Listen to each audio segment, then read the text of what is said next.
おお、びっくりした。はい。うわ。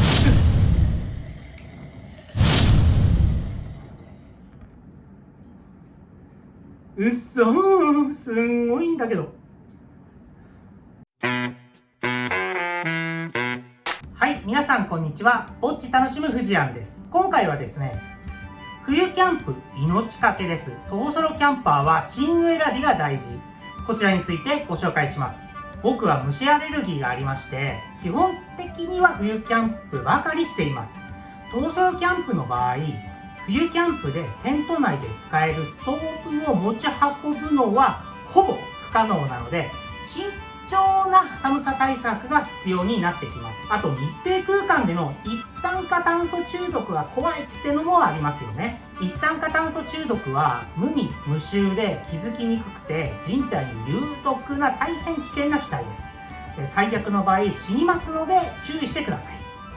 実はですね、人生で初めてのキャンプが1月1日の元旦だったのですが、初キャンプ前には本当に必死に寒さ対策について調べまくって、初めての極寒に挑みました。今回の動画ではそんなキャンプ初心者の僕が冬の徒歩ソロキャンプの寝具事情についてご紹介します。じゃあまずは、初めてのキャンプで使った寝具一式を今用意します。はい、こちらになります。この動画を見ると、徒歩ソロキャンパーができる冬キャンプの極寒対策についてわかります。そして動画の最後に冬の徒歩ソロキャンプを繰り返して試行錯誤しながら厳選した冬用キャンプの寝具一式を改めてご紹介しますので、最後までぜひ見ていってください。僕の YouTube チャンネルではキャンプを始めたい、ソロキャンプに興味がある、徒歩ソロキャンプをしてみたいけど不安という皆さんに、僕が徒歩でソロキャンプを始めてから経験した良かったこと、失敗したこと、楽しみ方やこれまでに苦労したこと、キャンプ道具のご紹介などを動画にしてお送りしていきたいと思います。興味がありましたらぜひチャンネル登録よろしくお願いします。あと概要欄に Twitter、Instagram、TikTok の URL も掲載してありますので、よろしければフォローをお願いします。まずはキャンプ未経験者だった僕が冬キャンプを始める前に購入した冬キャンプの寒さ対策関連のキャンプ道具をご紹介します。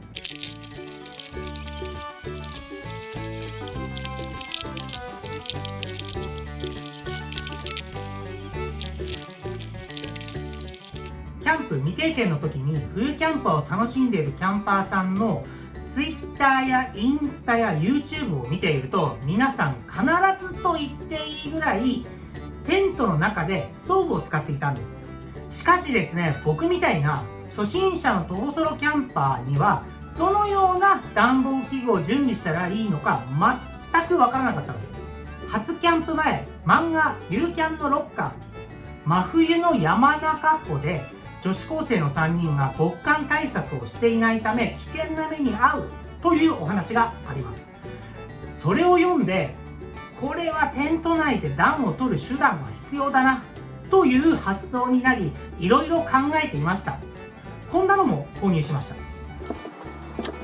これですね、ガス管に直接くっつけて使う、ストーブなんですけど、ちょっとつけてみましょうか。これでガスが出てますね。で、おお、びっくりした。はい。うわ。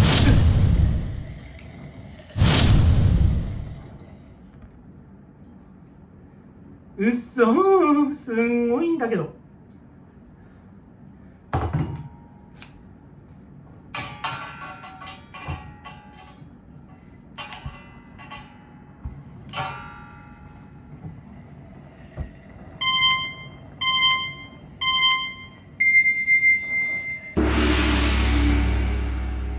いや、これ危なくね？もう古いのかな？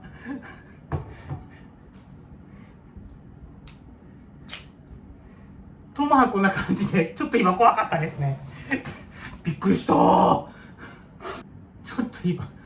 動揺がと、まあちょっと話は戻して、そんな話をゆるキャンで知ってしまったので、がっつりゆるキャンに影響されたキャンプ道具をこのように揃えてしまいました。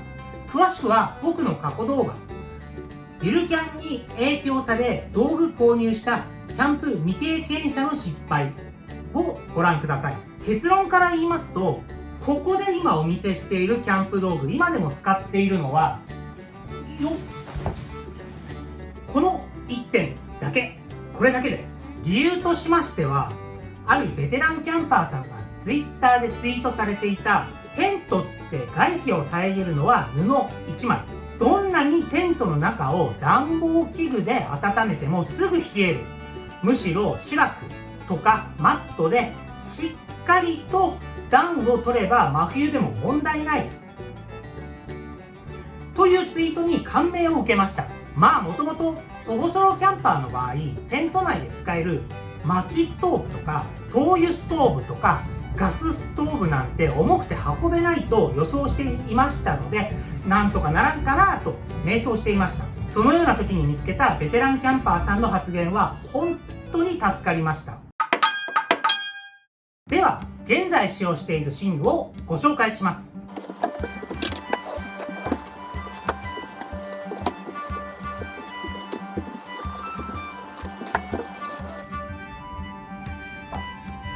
まずはマットから。こちらですね。サードディグリーフォームと言います。このですね、よいしょ、見えるかな？グリーンフォームの穴部分、これグリーンの部分ですが、ここにですね、体温がこもるそうで、地面からの冷気を遮断するとかしないとか、本当かな？わかんないですけど、裏面がですね、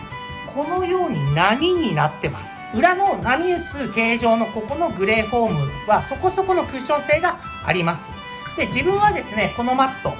単品で使うより他の道具と合わせて使って断熱性をアップさせています。このマット、単品の対応温度はマイナス9度からマイナス2度だそうです。続きまして寝袋。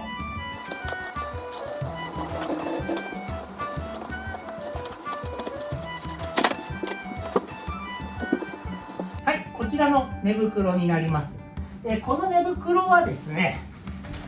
ここにちょうどメーカーのロゴがあるんですが、ナンガオーロラライト 600DX レギュラー。ちょっと今まだ出したばっかりなのでぺったんこなんですが、これ時間が経つとすっごい膨らみます。この寝袋、春夏春冬と使用可能とのことです。ここの縫い方、これがですね、ボックスキルト構造で蓄熱保温効果がとても高い暖かさを実現したとかしないとかよくわからないんですけど言われています。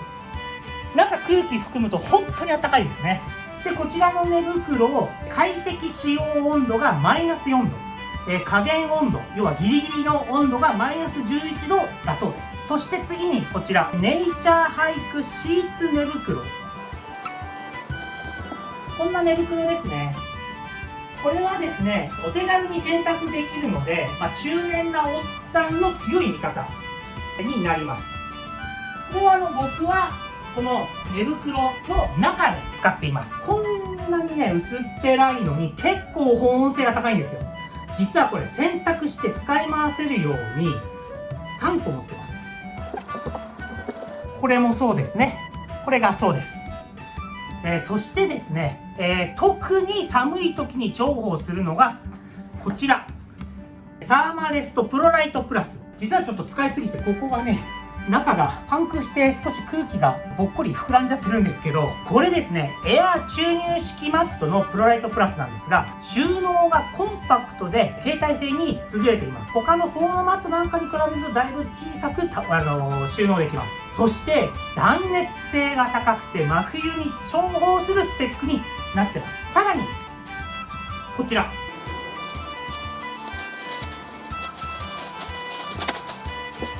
これはですね、ソルアウトドアヒートシートエマージェンシーブランケット。1人人で使うサイズの非常用のブランケットなんですが、体温の 90% をこの銀色の部分、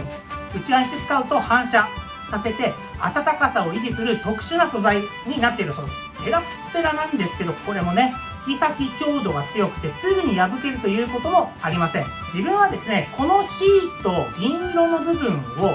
上にしてエアーマットの下に敷くように使っています。体温で温まったエアーマットのおかげで、真冬のキャンプ場でもほっかほかな睡眠が取れます。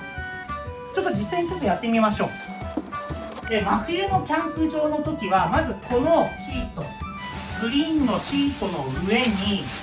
このソルのブランケット、銀色の部分をですね、上にして、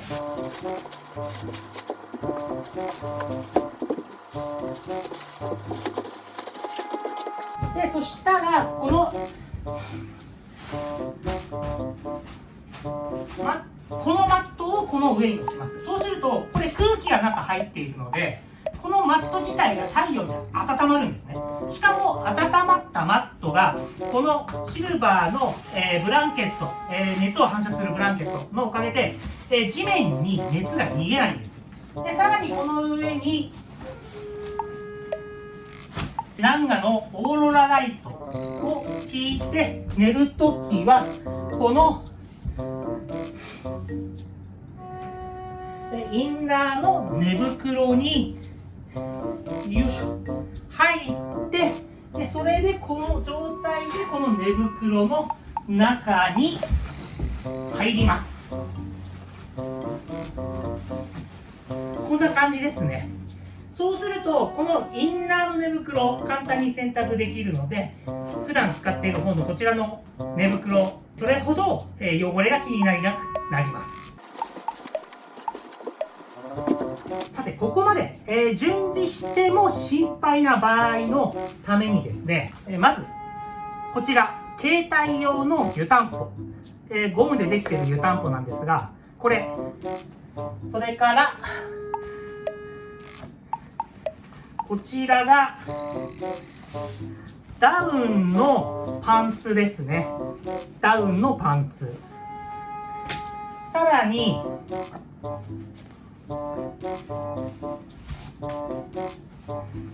ダウンのシューズ。そして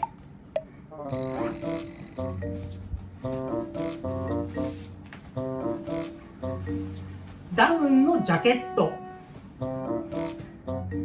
そしてあとは背中やこ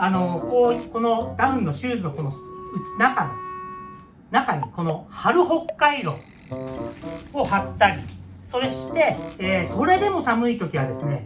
こちらの登山をされる方なんかがよく使っているナルゲンボトルってやつなんですが、これに熱湯を入れて、これ熱湯を入れても使えるんですよ。熱湯を入れて、それで股の間にこれ挟むと体温をすっ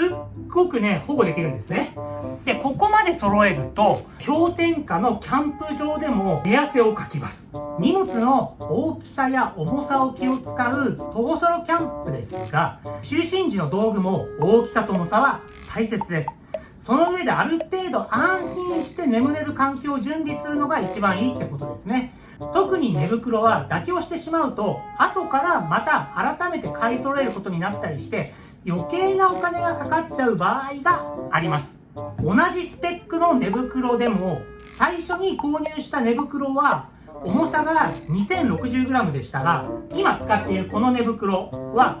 1100g ですから、重さはほぼ半分。収納の大きさはこんな感じ、こんなにもサイズが違うんですね。これは河川の寝袋とダウンの寝袋の違いです。寝袋の収納に関してはまた改めて、動画を撮らせていただきますので、そこで説明させていただきます。このように冬キャンプに対応できる寝具がしっかりと準備できていれば、春、夏、秋の3シーズンも応用が効くと思います。効きますよね。冬がね大丈夫ならなんとかなるんじゃないかなと思います。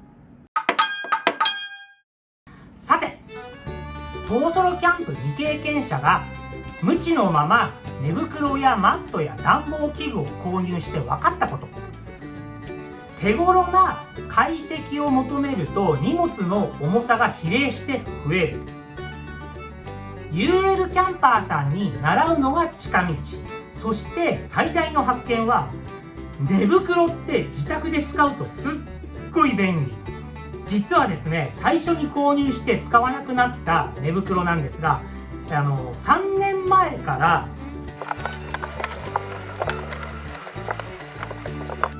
こんな感じで自宅で使っています。こちらのインナーシュラフ、なぜ3つ持ってるかというのは、自宅で寝袋を使うようになったので、洗濯して使い回すために3つ、これ予備の2つですね、買って使うようになっています。真冬に窓を開けっぱなしにして寝ても全く問題ないんですよ、こちら。というわけで最後まで見てくれてありがとうございます。自宅で寝袋頭おかしくねって思ったら、高評価とチャンネル登録ぜひともよろしくお願いします。